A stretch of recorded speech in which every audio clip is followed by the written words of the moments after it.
Happy New Year, everyone. I know I'm recording this obviously before New Year, but one of the things that comes to my mind is going forward is that there's so many things that uh, take years and years and years to develop.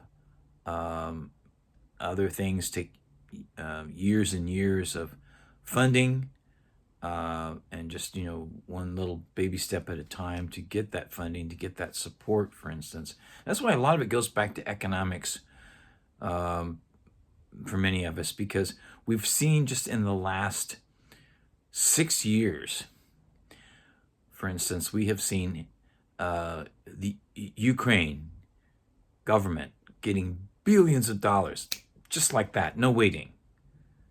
However, they're getting the money through printing it, through borrowing it. However, it's happening. It's happening. It's been happening. Israel's been getting, you know, tens of billions of dollars every year for who knows how long now, just like that. Why? And yet, we have homelessness.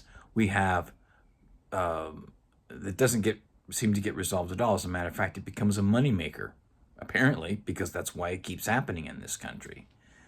Um, the the military-industrial complex, is supported through subsidies and all kinds of things.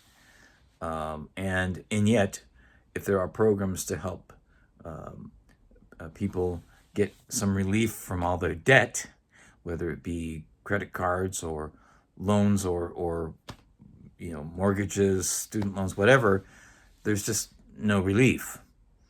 The pandemic, might delay having to make payments, but it doesn't resolve the problem. Um, and yet, some parts of society get money like that. So obviously, we also see in our society more and more people, in part due to the internet, we're getting more and more information, in other words. So we have a responsibility to share what we know and put the pieces together and better understand, use critical thinking skills and all of that as we talk to people, and demand a government of action that works for the working families, the working people, basically the vast majority of us. That if we see any relief at all, it's extraordinarily slow. So that's why I think for me, 2026 will even have more emphasis on economics. That subject that's supposed to be so boring actually should be at the forefront more and more all the time. And speaking of, I guess, for me, the wake up call really was the Occupy Wall Street thing.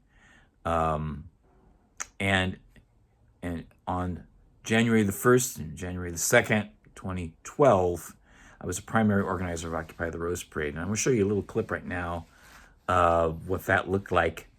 And obviously, more to come into the new year. And send videos when there's anything that you want to share. Um, and I'll put them in the morning messages. And hope you have a great day.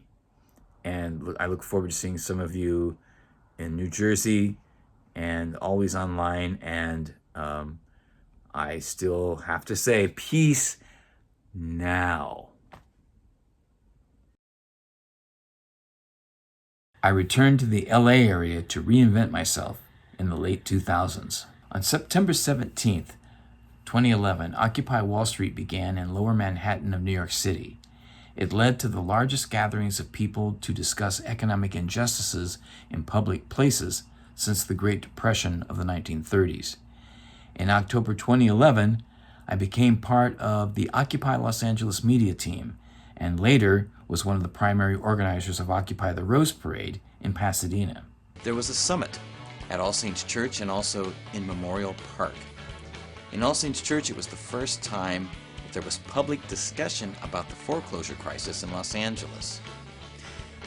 The next day, at the Rose Parade, one of the biggest public events in the world, there was a peaceful People's Parade that followed the traditional Rose Parade. And tens of thousands of people this year were exposed to the message of the 99%. Images, including video, went viral all over the world.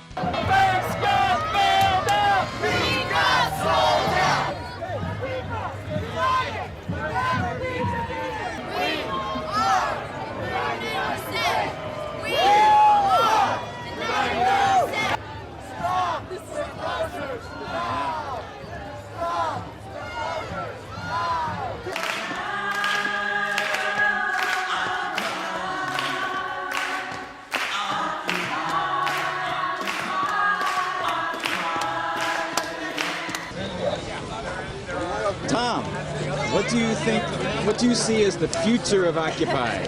What do I see as the future of Occupy? I think we're standing amongst it right now. Thank you very much.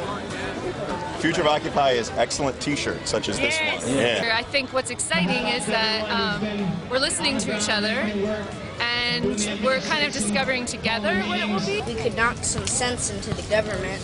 And what do you see as the future of Occupy, or just for the future? What hope do you have? Well, I'm a hopeful guy. You know, I try to remain hopeful from sun up to sundown. Not always easy, and that's challenged by the minute. But, you know, you see people like this who aren't complacent, and that motivates and inspires me to not be complacent with the status quo.